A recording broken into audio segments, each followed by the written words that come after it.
Imagine if Venus and Mars swapped orbits? When it comes to planets in our solar system's habitable zone, one world is too close to the Sun, another is too far, and Earth is just right. But maybe things would be different if Venus and Mars simply swapped orbits. Our solar system's habitable zone, otherwise known as the Goldilocks zone, is the distance from a star where liquid water could exist on the surface of a planet.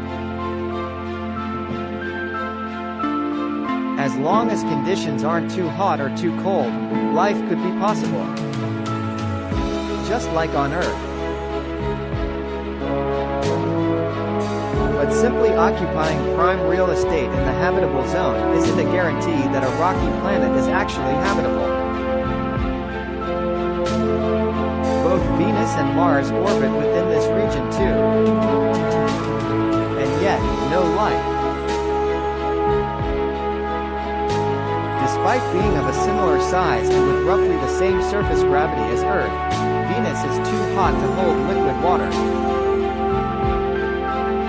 And dense.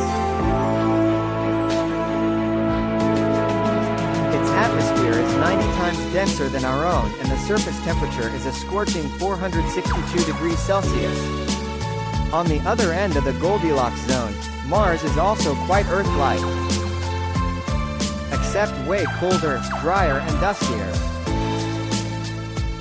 Its average surface temperature is 46 degrees Celsius, and it has an atmosphere about 1% as thick as Earth's.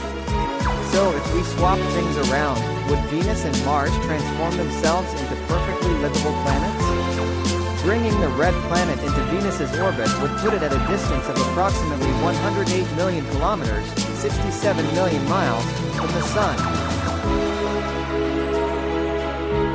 This would bring it halfway closer to the Sun than it was before.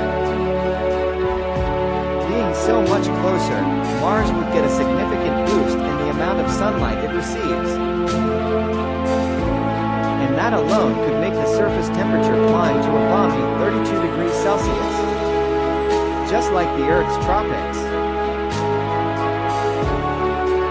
But without a thick atmosphere or oceans, all this new heat wouldn't stay on the planet. Just like in Earth's deserts, Mars would see extreme temperature differences between day and night. The thin Martian atmosphere would make it difficult for water to stay liquid.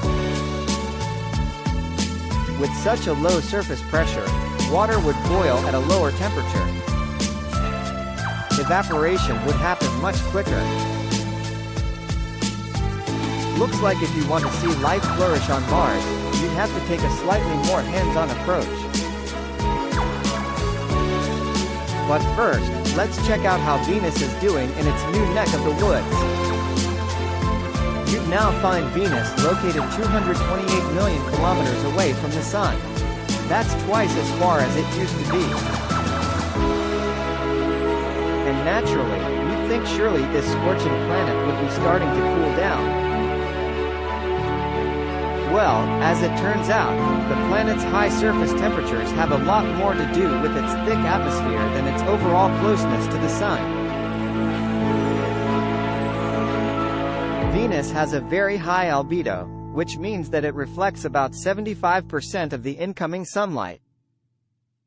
So it could be that the planet's temperature remains more or less just as hot as before. Even as the upper parts of the atmosphere slowly cool enough for the albedo effect to decrease, that would mean that Venus could now absorb a larger amount of incoming sunlight.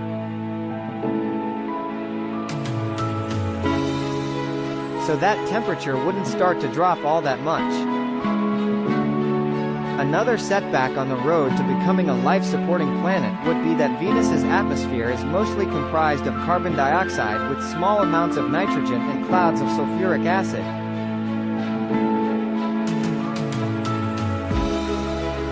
What you still wouldn't find nearly enough of is water. The concentration of water in Venus's atmosphere is 100 times too low for even the most resilient organisms back on Earth to survive. But since you went through all the effort of bringing both planets from one end of the habitable zone to the other, why not take things a little further? You could try terraforming the planets to make them a little more livable.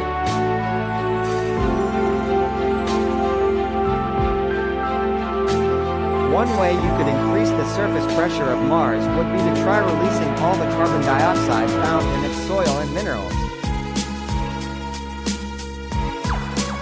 The only problem here is that the red planet would need to reach temperatures above 300 degrees Celsius. And despite this new location so close to the Sun, Mars would never get this hot. Besides, even if you could release all of that precious greenhouse gas, it would only amount to an atmospheric pressure of about 10 to 14% of Earth.